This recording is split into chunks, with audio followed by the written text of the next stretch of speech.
بسم اللہ الرحمن الرحیم ان الحمد للہ نحمده ونستعینه ونستغفره ونعوذ باللہ من شرور انفسنا ومن سیئات اعمالنا من يهده الله فلا مضل له ومن يضلل فلا هادي له وأشهد أن لا إله إلا الله وحده لا شريك له وأشهد أن محمدًا عبده ورسوله يا أيها الذين آمنوا اتقوا الله حق تقاته ولا تموتن إلا وأنتم مسلمون يا أيها الناس اتقوا ربكم الذي خلقكم من نفس واحدة وخلق منها زوجها وبث منهما رجالا كثيرا ونساء واتقوا الله الذي تساءلون به والأرحام إن الله كان عليكم رقيبا يا أيها الذين آمنوا اتقوا الله وقولوا قولا سديدا يصلح لكم أعمالكم ويغفر لكم ذنوبكم ومن يطع الله ورسوله فقد فاز فوزا عظيما أما بعد فإن خير الحديث كتاب الله وخير الهدي هدي محمد صلى الله عليه وسلم وشر الأمور محدثاتها وكل محدثة بدعة وكل بدعة ضلالة وكل ضلالة في النار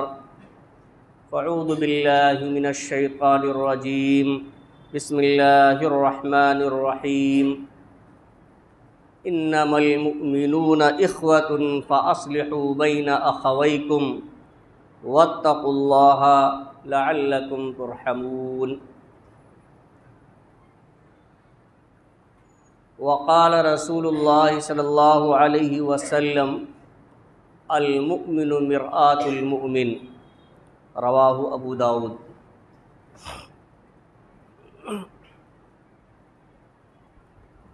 معزز سامعین کرام، حاضرین جمعہ،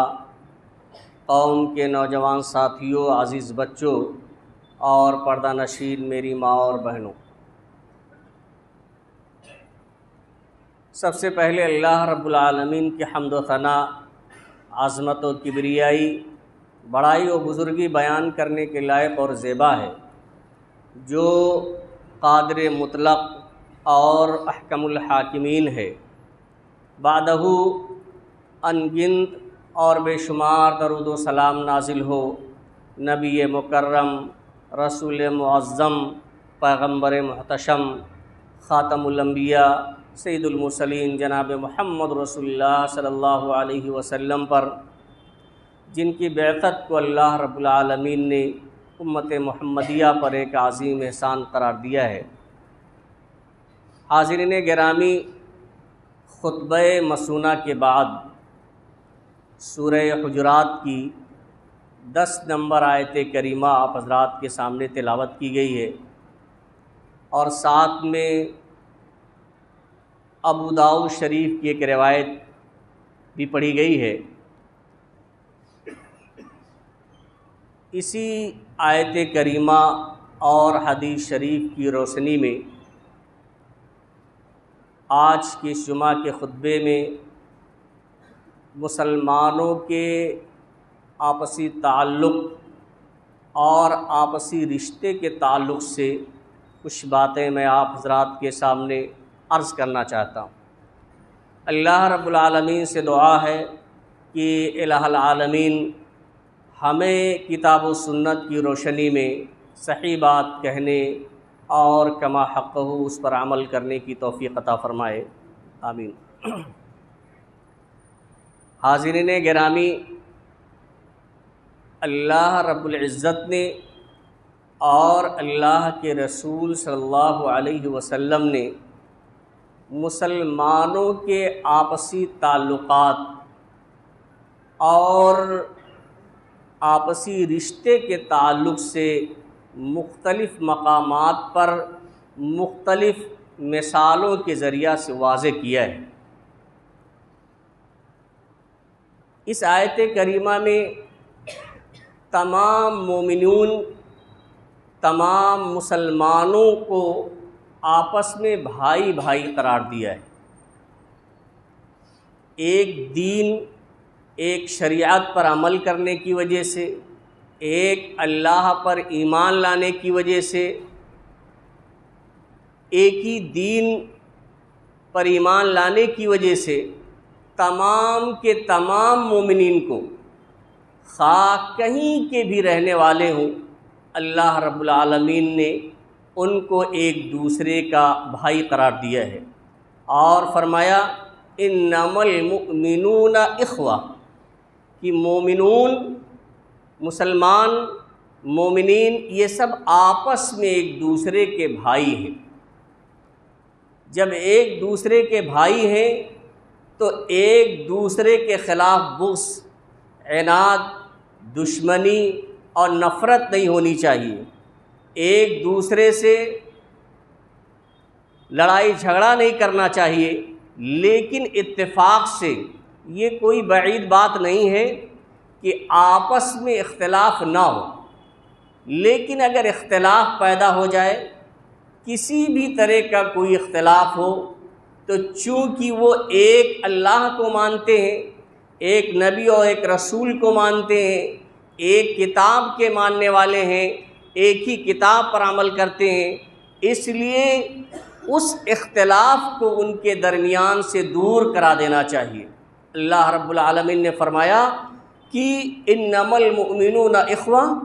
کہ مومنین آپس میں ایک دوسرے کے بھائی ہیں، سب بھائی بھائی ہیں۔ فَأَصْلِحُوا بَيْنَ أَخَوَيْكُمْ، تو اپنے دونوں بھائیوں کے درمیان تم صلح کرا دو۔ ممکن ہے کہ کسی وجہ سے اختلاف پیدا ہو جائے، ایک دوسرے کے خلاف دل میں نفرت بیٹھ جائے، کسی غلطی کی وجہ سے، یا غلطی نہ صحیح کسی غلط فہمی کی وجہ سے اگر اختلاف ہو جائے، آپس میں دشمنی ہو جائے، ایک دوسرے کے مخالف ہو جائیں، تو اللہ رب العالمین یہ حکم دیتا ہے فَأَصْلِحُوا بَيْنَ أَخَوَيْكُمْ، تم اپنے دونوں بھائیوں کے درمیان صلح کرا دو۔ وَاتَّقُوا اللَّهَ، اور اللہ رب العالمین سے ڈرتے رہو۔ جیسے تمام معاملات میں تمہارے اندر اللہ رب العالمین کا خوف ہونا چاہیے، ایسے صلح کرانے میں بھی، دوستی کرانے میں بھی، ان کے درمیان جو اختلافات پیدا ہو گئے ہیں ان کو دور کرانے میں بھی تمہارے اندر اللہ کا خوف ہونا چاہیے، تاکہ ناانصافی نہ ہو، کسی طرح سے کوئی کمی اس کے اندر نہ رہ جائے۔ اور جب تم ایسا کرو گے تو لعلکم ترحمون، تاکہ تم پر رحم کیا جائے۔ یعنی جب آپس میں اختلاف کرنے والے دو مسلمانوں کے درمیان، لڑنے والوں کے درمیان تم نیک نیتی اور خیرخواہی کے جذبے سے صلح کراؤ گے، ان کے درمیان کے اختلافات کو ختم کرانے کی کوشش کرو گے، اور اپنے اندر تقوی پیدا کرو گے، خشیت الہی پیدا کرو گے، تو اللہ رب العالمین تمہارے اس عمل کی وجہ سے تم پر رحم فرمائے گا۔ اور خطبہ مسونہ کے بعد جو میں نے حدیث شریف آپ کے سامنے پڑھی ہے، وہ جوامع الکلم میں سے ہے۔ اللہ کے رسول صلی اللہ علیہ وسلم کی خصوصیت اور آپ کی خوبی یہ تھی کہ آپ صلی اللہ علیہ وسلم کو جوامع الکلم عطا کر دیا گیا تھا۔ یعنی کوئی بات جب آپ صلی اللہ علیہ وسلم بولتے تھے، کہتے تھے، تو وہ بات بہت ہی مختصر ہوتی تھی بولنے میں، اور وہ لکھنے میں، پڑھنے میں بہت ہی مختصر سا جملہ ہوتا تھا، لیکن معانی اور مفاہیم کے اعتبار سے اس کے اندر پورا سمندر سمویا ہوا ہوتا تھا۔ اسی میں سے یہ حدیث ہے جو آپ کے سامنے پڑھی گئی ہے کہ اللہ کے رسول صلی اللہ علیہ وسلم نے فرمایا المؤمن مرآت المومن۔ اس کا ترجمہ یہ ہے کہ مومن کے لیے آئینہ ہے۔ اب اس حدیث پہ آپ غور کریں، اس کے معانی پہ غور کریں کہ مومن کے لیے ایک آئینہ ہے، آئینے کی حیثیت سے رہتا ہے۔ آئینے کی خوبی کیا ہے؟ آئینے کی خوبی اور اس کی ایک صفت یہ ہے کہ آئینہ اپنے سامنے کھڑے ہونے والے کے محاسن، اس کی خوبیوں اور اس کے عیوب کو اجاگر کر دیتا ہے۔ آئینے کے سامنے جب کوئی شخص کھڑا ہوتا ہے تو اس کے اندر کیا خوبصورتی ہے وہ بھی اس کے سامنے وہ ظاہر کر دیتا ہے، اور کیا کمی رہ گئی ہے، داغ و دھبے کیا چہرے پہ ہیں، یا لباس میں کوئی کمی رہ گئی ہے، اور آپ کے بال کس طرح سے ہے، کوئی الجھے ہوئے ہیں، کوئی کمی ہے، اس کی بھی وہ وضاحت کر دیتا ہے۔ آئینہ بڑی امانت داری کے ساتھ سامنے کھڑے ہونے والے کی اچھائیوں کو بھی ظاہر کر دیتا ہے اور اس کی برائیوں کی طرف رہنمائی کر دیتا ہے، یہ اس کی خوبی ہوتی ہے۔ تو ایسے ایک مومن دوسرے مومن کے لیے ہے، اللہ کے رسول نے فرمایا کہ اگر ہم کسی مومن کے اندر کوئی برائی دیکھیں تو امانت داری کے ساتھ، اخلاص کے ساتھ، ذلیل و رسوا کرنے کے لیے نہیں، اپنے اس بھائی کی اس غلطی پر تنبیہ کریں، خوش اسلوبی کے ساتھ اچھی چیز کی طرف رہنمائی کریں۔ جس طرح سے آئینہ اور شیشہ جب اس کے سامنے کوئی شخص کھڑا ہوتا ہے تو اس کے اندر جو کمیاں رہ جاتی ہیں اس کمیوں کو دور کرنے کی طرف اشارہ کرتا ہے، اور آدمی وہ کمیاں دور کر لیتا ہے، اسی لیے کھڑے ہوتا ہے۔ اسی طرح سے آئینے کی ایک خوبی یہ بھی ہے کہ انسان کے اندر جو کمی ہوتی ہے اس کمی کو اتنا ہی بیان کرتا ہے جتنا ہی اس کے اندر کمی ہے، اس خوبی کو اتنا ہی بیان کرتا ہے جتنا اس کے اندر ہے۔ مان لیتے ہیں کہ آئینے کے سامنے ہم کھڑے ہوئے، بال الجھے ہوئے ہیں، تو صرف بال جو الجھا ہوا ہے اسی کی طرف رہنمائی کرے گا، اور جو چیزیں درست ہیں ان کو غلط طریقے سے وہ پیش نہیں کرے گا۔ اس لیے ایک مومن کی یہ ذمہ داری ہے اپنے بھائی کے لیے کہ جتنا اس کے اندر کمی ہے اتنا ہی اس سے بیان کرے، بڑھا چڑھا کر کے اسے نہ کرے، تاکہ کہیں ایسا نہ ہو کہ اس کے دل میں نفرت پیدا ہو جائے، بغض پیدا ہو جائے۔ اور بڑھا چڑھا کے اگر اس کی برائی کو یا اس کی کمی کو اس سے بیان کرتا ہے، دور کرنے کے لیے کہتا ہے، تو ظاہر سی بات ہے اس میں اخلاص نہیں رہ جائے گا۔ تو اللہ کے رسول صلی اللہ علیہ وسلم نے فرمایا کہ مومن کے لیے آئینہ ہے۔ اسی طرح سے آئینے کی ایک خوبی یہ ہے کہ آئینہ اسی وقت تک انسان کی کمی کو بیان کرتا ہے جب تک وہ اس کے سامنے موجود ہوتا ہے۔ آئینے کے سامنے جب ہم کھڑے ہوتے ہیں تو اس وقت ہمارے اندر کیا کمی ہے، اس وقت کیا کمزوری دکھ رہی ہے، کیا کوتاہی ہے، وہ برائی آئینہ اسی وقت تک بیان کرتا ہے۔ اس سے ہٹ جانے کے بعد نہ تو وہ اس برائی کو دکھائے گا، اور نہ ہی کوئی دوسرا جب آئے گا تو اس سے آپ کی وہ برائی سیو کر کے آپ کو دکھائے گا۔ یہ آئینے کی خوبی ہے کہ جس کی برائی ہے اور وہ اس وقت موجود ہے اسی سے اس کے سامنے بیان کرتا ہے، دوسرے سے وہ بیان نہیں کرے گا اس کے جانے کے بعد۔ اس لیے مومن چونکہ ایک مومن کے لیے آئینہ ہے، اس کی یہ ذمہ داری بنتی ہے کہ اگر کسی مومن کی کوئی کمی ہے، اس کے بھائی کے اندر کوئی کوتاہی ہے، کوئی کمزوری پائی جا رہی ہے، کوئی لغزش کر رہا ہے، کوئی غلطی کر رہا ہے، تو اسی سے بطور اصلاح اخلاص کے ساتھ للہیت کے ساتھ کہے اور اسے باز آنے کی تلقین کرے، نہ کہ اس کے پیٹھ پیچھے لوگوں سے بیان کرے۔ اگر وہ پیٹھ پیچھے بیان کرتا ہے، اگرچہ اس کے اندر وہ برائی پائی جا رہی ہے، تو اس کو غیبت کہا جاتا ہے، اور غیبت اتنا بڑا جرم ہے کہ اللہ رب العالمین نے فرمایا کہ مرے ہوئے اپنے سگے بھائی جو کہ مردہ ہو اس کے گوشت کھانے کے برابر ہے۔ تو آئینہ ہے مومن کے لیے، تو آئینے کی خوبی یہ ہے۔ اسی طرح سے آئینے کی ایک خصوصیت یہ بھی ہے جو اللہ کے رسول صلی اللہ علیہ وسلم نے فرمایا کہ مومن کا آئینہ ہے، تو آئینے کی ایک خوبی یہ بھی ہے کہ آئینہ کمی دور ہو جانے کے بعد دوبارہ اس کمی کو ظاہر نہیں کرتا ہے۔ اگر آپ سامنے کھڑے ہوئے، آپ کی ٹوپی ٹیڑھی تھی، عینک آپ کا ٹیڑھا تھا، آپ نے دور کر لیا، دوبارہ جب اس کے سامنے جائیں گے تو پھر آپ کے اس ٹیڑھے پن کو نہیں دکھائے گا۔ آپ پہلے جو آپ کی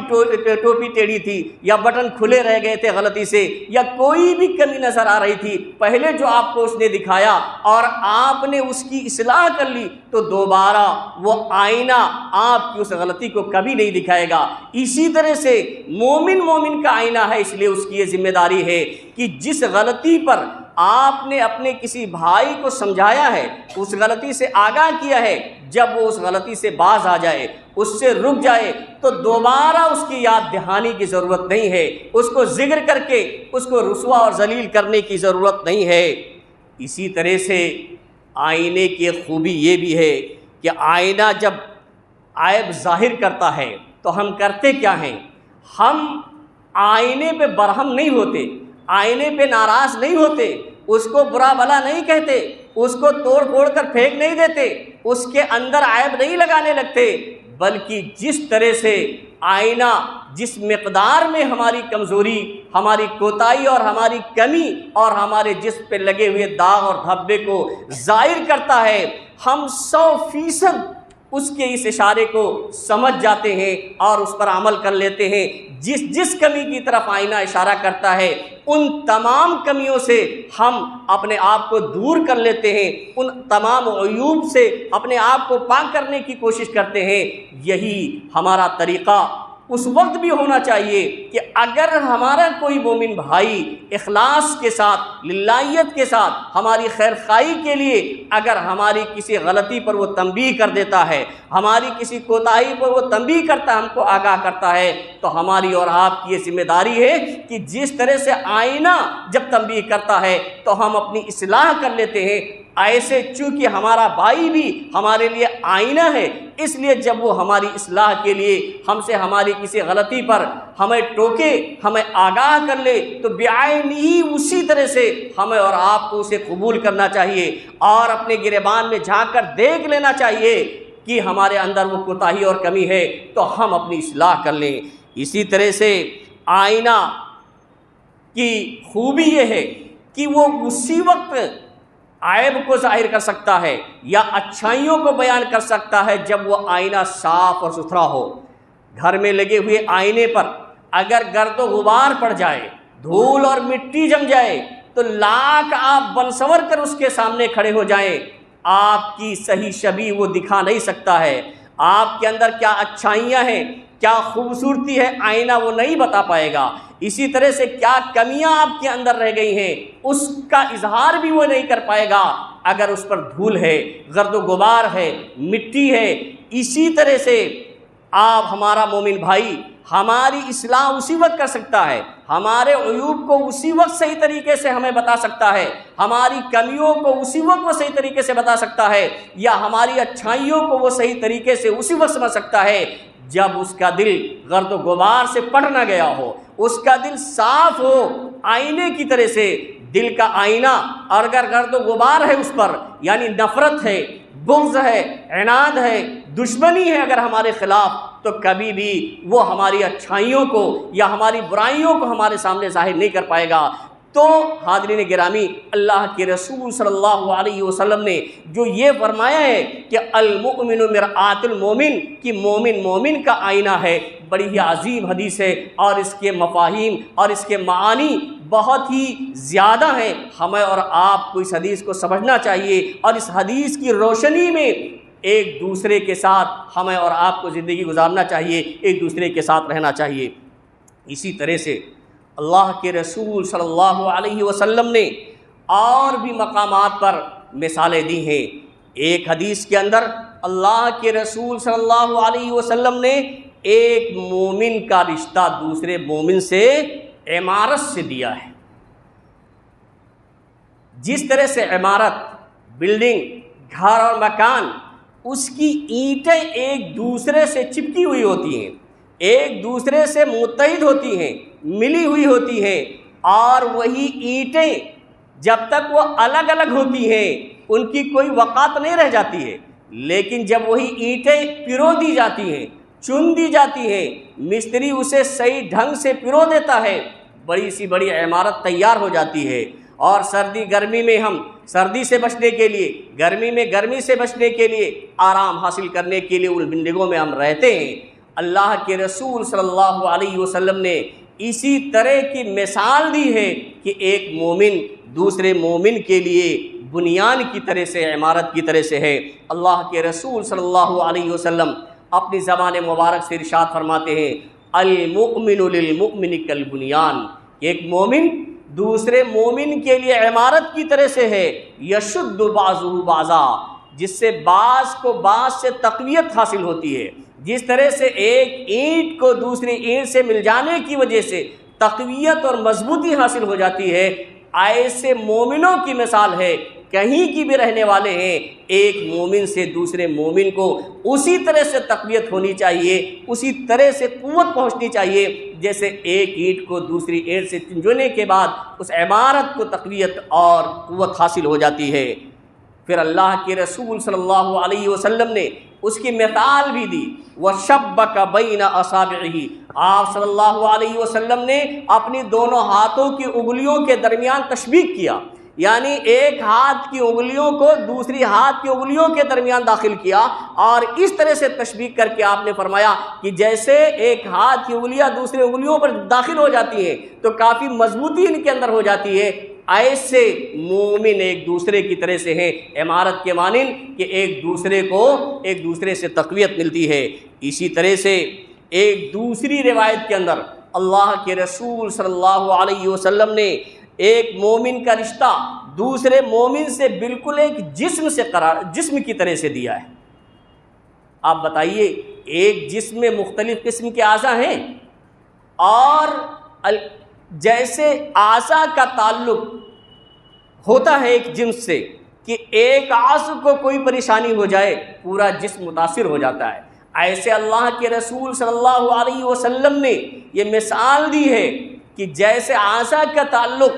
ایک جسم سے ہوتا ہے، ایک جسم کے اعضاء کو، اسی طرح سے ایک مومن کا دوسرے مومن سے تعلق ہے، گویا کہ وہ ایک ہی جسم ہے۔ اللہ کے رسول صلی اللہ علیہ وسلم فرماتے ہیں، مثل المؤمنین فی توادہم وتراحمہم وتعاطفہم کمثل الجسد الواحد اذا اشتکا منہ عضو تداعی لہ سائر الجسد بالسہر والحمى۔ یہ مسلم شریف کی روایت ہے کہ اللہ کے رسول صلی اللہ علیہ وسلم فرماتے ہیں کہ مومنوں کی مثال ایک دوسرے سے الفت و محبت کرنے میں، ایک دوسرے سے رحم دلی کا معاملہ کرنے میں، ایک دوسرے کے ساتھ تعاون کا معاملہ کرنے میں، کمثل الجسد الواحد، اسی طرح سے ایک روایت میں مثل الجسد، ایک جسم کی طرح سے ہے، اذا اشتکا منہ عضو، جب ایک جسم سے کوئی عضو متاثر ہو جاتا ہے، چاہے کٹ جانے کی وجہ سے اور کسی وجہ سے، جسم کا کوئی بھی عضو، کوئی بھی حصہ جب متاثر ہو جاتا ہے، کسی بیماری میں مبتلا ہو جاتا ہے، تو حال کیا ہوتا ہے، تداعی لہ سائر الجسد بالسہر والحمى، تو پورا کا پورا جسم اس سے متاثر ہو جاتا ہے۔ رات میں جاگ جانے کی وجہ سے ظاہر سی بات ہے، تکلیف ہے، کسی عضو کو نیند نہیں آئے گی، نیند میں خلل ہو جائے گی، یا بخار ہو گیا ہے تو نیند میں بھی خلل، اور بخار کی وجہ سے پورا جسم متاثر، تو جس طرح سے ایک عضو کو تکلیف اور پریشانی پہنچ جانے کی وجہ سے پورا جسم متاثر رہتا ہے، نیند نہیں آ پاتی ہے، انسان بے چینی کے عالم میں ہوتا ہے، ایسے مسلمانوں کا آپس میں ایک دوسرے سے رشتہ ہونا چاہیے، چاہے وہ مرد ہو چاہے عورت ہو، ایک اللہ کو ماننے کی وجہ سے، ایک نبی پر ایمان لانے کی وجہ سے ایسا ہی رشتہ ہونا چاہیے کہ اگر کسی مسلمان بھائی یا کسی مومنہ عورت کو کوئی تکلیف پہنچتی ہے تو ہمیں اور آپ کو اسی جسم کی طرح سے اس کی ٹیس، اس کا درد اور اسی تکلیف محسوس ہونا چاہیے۔ اسی طرح سے اور بھی بہت ساری حدیث ہیں جن میں اللہ کے رسول صلی اللہ علیہ وسلم نے مسلمانوں کے رشتے اور ان کے آپسی تعلقات کا ذکر کیا ہے۔ ایک حدیث میں اللہ کے رسول صلی اللہ علیہ وسلم نے فرمایا کہ المسلم اخو المسلم، کہ مسلمان کا بھائی ہے۔